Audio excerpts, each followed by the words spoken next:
Hey guys, আসসালামু আলাইকুম। কেমন আছেন আপনারা সবাই? আশা করি সবাই ভালো আছেন। আল্লাহর রহমতে আমি অনেক ভালো আছি।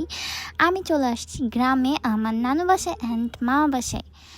আমার নানু বাসায় এসে আমি অনেক মজা করেছি। আমার তো অনেক বেশি ভালো লাগছে। আমার মামার ছোট্ট একটি পুকুর আছে।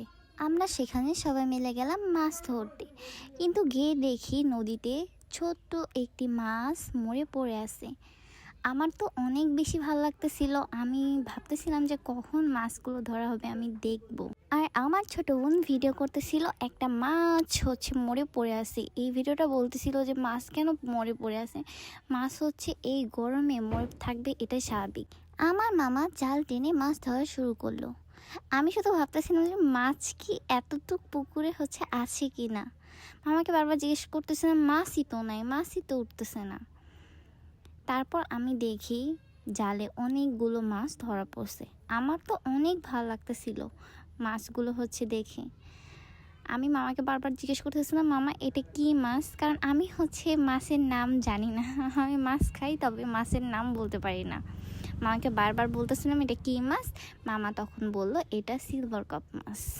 আমরা গ্রামে এসেছি, তাই আমাদের জন্য আমাদের মামা তার ছোট্ট এই পুকুর থেকে মাছ মারতেছিল। আজকের ব্লগ এতটুকুই। সবাই ভালো থাকবেন, সুস্থ থাকবেন। আল্লাহ হাফিজ। আর সবাই জানাবেন ভিডিওটা কেমন হয়েছে।